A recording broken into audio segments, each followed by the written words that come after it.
इसलिए बता देखिए, क्या नहीं बोलना है वो नहीं बताया जाता था, क्या बोलना है वो भी नहीं बताया जाता था। हाँ। सिर्फ आता था कि भाई इस टॉपिक पे बोलना है। जैसे बजट के बारे में मैं बात करूं, खुद ही सारा प्रिपरेशन हमने किया, हमारे कहीं से कोई किसी का मदद नहीं मिलता था। तो कहीं ना कहीं सिस्टम का बड़ा अभाव है, क्योंकि सर यहाँ पे रहते नहीं है, वो सुबह आते शाम को चले जाते, आज आते कल चले जाते, अप एंड डाउन का टिकट 25-30 हजार रुपया वो ऐसे ही खर्च कर देते। वही पैसा अगर पार्टी के लोगों को या फिर पार्टी अगर ऑफिस बनाने में लगाते तो शायद और बेटर होता, या फिर उन गरीबों को देते जिनके घर पे वो मिलते जा रहे, सिर्फ गले मिल के आके 4-5 फोटो खिंचा के नहीं आते, और क्या कहते दुनिया भर का आपका 200 share 500 share 5 lakh view 6 lakh view की बात वहां पे बहुत होती थी। वहां पे ये बात नहीं होती थी कि भाई कितना पैसा आपने, कितना मिलियन आपने उस गरीब को दिया जिनके घर आप मिलने गए थे। ट्विटर सिर्फ खेला जा रहा है, ट्विटर फेसबुक, माने he is making his social media strong. Social नमस्कार, आप देख रहे हैं धाह न्यूज। बिहार की राजनीति की तपिश बढ़ती जा रही है और इस तपिश के बढ़ने की वजह यह है कि एक के बाद एक सियासी खेल अलग अलग तरह के 2023 के शुरुआती महीनों में ही शुरू हैं। बिहार में खेल चाचा भतीजे के बीच भी चल रहा है, सहमात का खेल। आज पशुपति कुमार पारस ने अपने भतीजे चिराग पासवान को बड़ा झटका दे दिया है। चिराग पासवान की पार्टी की मुखर प्रवक्ता रही और एकमात्र महिला प्रवक्ता रही, अगर मैं ठीक हूं तो उनको अपनी पार्टी में पशुपति पारस ने शामिल करा लिया है। हालांकि देवजानी मित्रा ने चिराग की पार्टी छोड़ दी थी, प्राथमिक सदस्यता से और प्रवक्ता पद से इस्तीफा दे दिया था। देवजानी मित्रा हमारे साथ खुद हैं। मैम, आज तो आपका प्रमोशन हो गया, खुश तो बहुत होंगी आप। प्रदेश प्रवक्ता थी चिराग पासवान की पार्टी में, अब राष्ट्रीय प्रवक्ता हो गई हैं राष्ट्रीय लोक जनशक्ति पार्टी की, तो पार्टी का नाम भी राष्ट्रीय, पद का नाम भी राष्ट्रीय। हाँ, मतलब ठीक है, शुरुआत के लिए सही है। मैं तो बस चाहती हूँ कि भाई कुछ ऐसा काम करूं जिससे कि लोगों तक मैं और सही चीजों को मैं पहुंचा पाऊं। तो अच्छा लगा मुझे, सर ने इतना सम्मान दिया, इतना प्यार दिया, घर की बेटी बना के उन्होंने आज मेरी स्वागत किया। तो एक पिता जी से दूर हैं तो पिता का साया भी मिला, तो मैं बहुत खुश हूँ। तो क्या टास्क दिया है पशुपति कुमार पारस ने? सर ने ऐसा कोई टास्क नहीं दिया, बस इतना ही कहा है कि आप राष्ट्रीय प्रवक्ता है, आपको पूरे देश के राजनीति का खबर रखिए, उसके बारे में बोलना है।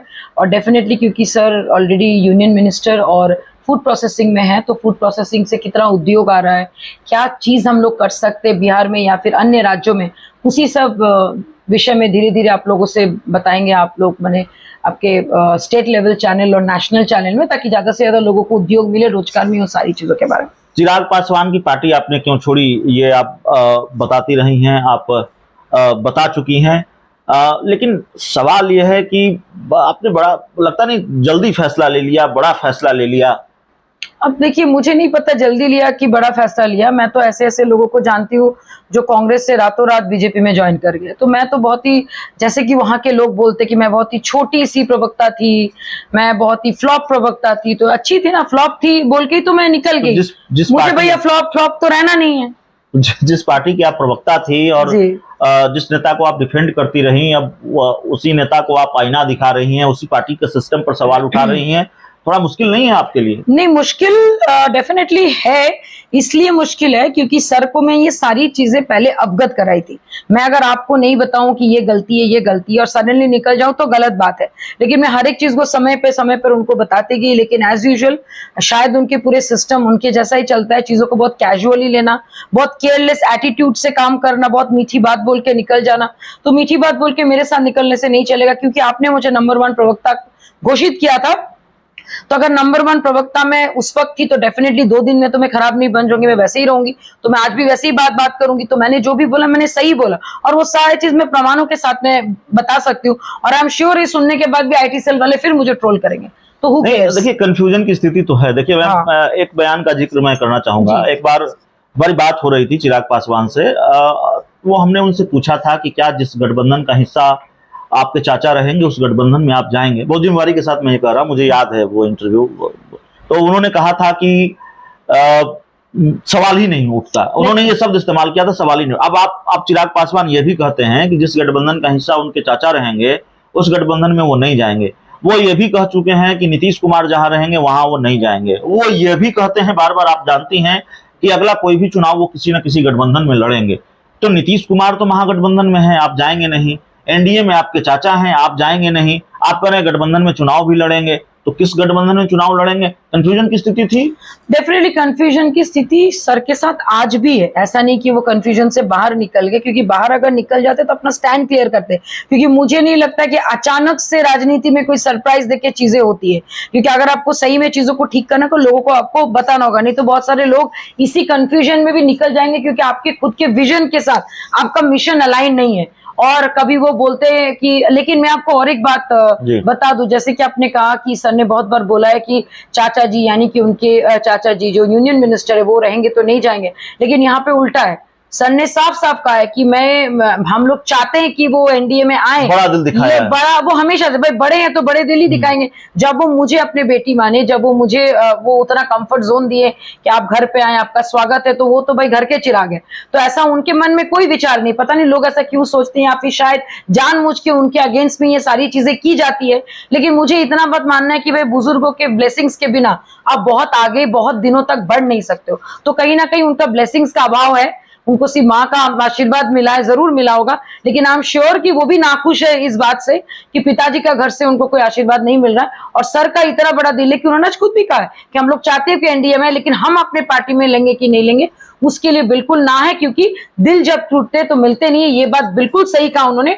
उस वक्त मैं सोचती थी कि सर ऐसा क्यों बोल रहे हैं, लेकिन जब किसी और का दिल भी किसी वजह से टूटता है तो लगता है कि नहीं भाई, सिग्नेचर और कैरेक्टर कभी नहीं बदलता है। तो उनके साथ अगर नहीं बदला तो मेरे साथ क्या बदलेगा? मैं तो बहुत सी छोटा सा पोस्ट में, छोटा सा कमजोर सा मैं प्रवक्ता थी, जिनको लोगों ने गलती से चिराग की शेरनी बोल के गलती से नाम दे दिया था। तो वही मेरा अगला सवाल भी है, चिराग की शेरनी अब पशुपति पारस की पार्टी में आके दहाड़ेगी, लगता नहीं मुश्किल बन गई है, मुश्किलें खड़ी करेंगी आप? हाँ, तो मैं तो नहीं, मैं तो चाहती हूँ कि भाई उनके जितने प्रवक्ता है आप 100-200 और लेके आइए, लेकिन सच के आगे आप कोई भी नहीं जीत सकते। आप मेरे जैसा सच बोल के दिखाइए, मैं तब जब जानू। आप अलग इधर उधर की बातें करके आप बहुत ज्यादा आप लोग को ये करते घुमाते हैं, मैं कोई घुमाने वाला काम नहीं करूंगी भाई। जो सही है वो बोलूंगी, और मुश्किलें तो डेफिनेटली उन लोगों के लिए बढ़ेंगी जो गलती किया है।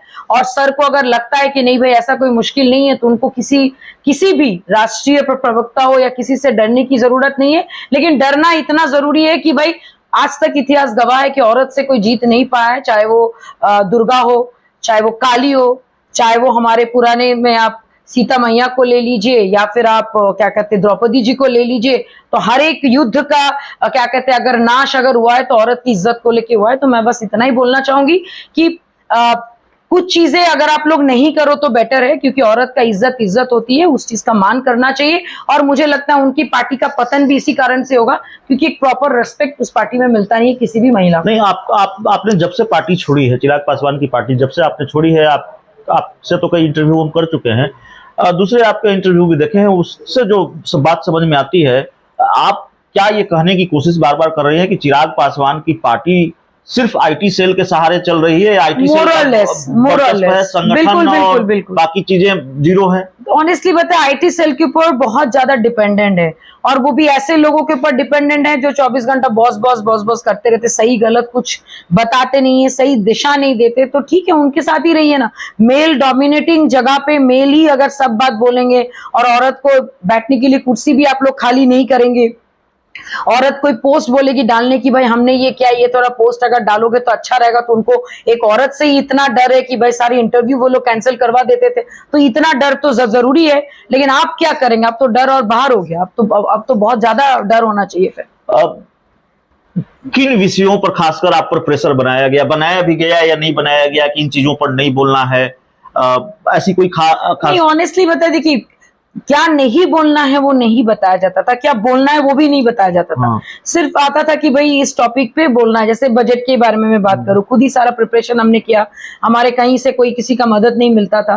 तो कहीं ना कहीं सिस्टम का बड़ा अभाव है, क्योंकि सर यहाँ पे रहते नहीं है, वो सुबह आते शाम को चले जाते, आज आते कल चले जाते, अप एंड डाउन का टिकट 25-30 हजार रुपया वो ऐसे ही खर्च कर देते।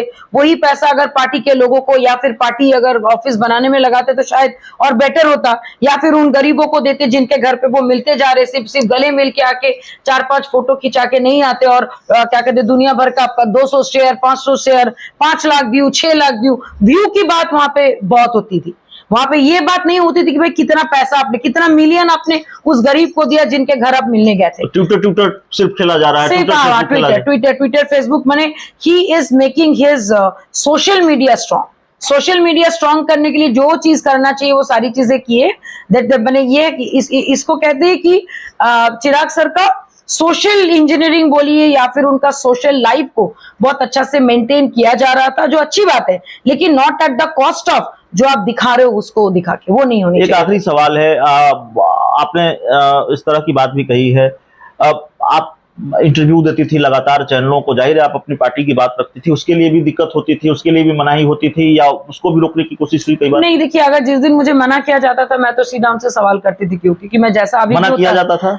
एक दो बार बोला जाता था कि उस चैनल में मत दीजिए, तो मेरा जब सवाल होता था क्यों, जस्ट बिकॉज आपके साथ ऐसा हुआ बोल के, तो मैं आज तक वो सब बातें सुनी नहीं, जब तक कि ना मैं खुद उस चीज को फेंक दी। कभी कभी क्या होता है ना, सत्य बोलने का भी एक कीमत अभी भी चुकाना पड़ता है, तो मैंने वो कीमत चुकाया और मैं निकल गई। तो चलिए, हमारे साथ देवजानी मित्रा थी, अब राष्ट्रीय लोक जनशक्ति पार्टी की राष्ट्रीय प्रवक्ता हैं, और जाहिर है पार्टी की राष्ट्रीय प्रवक्ता हैं तो बातचीत आगे भी जारी रहेगी, इंटरव्यू देखने को मिलता रहेगा। इस इंटरव्यू में इतना ही, बहुत बहुत धन्यवाद।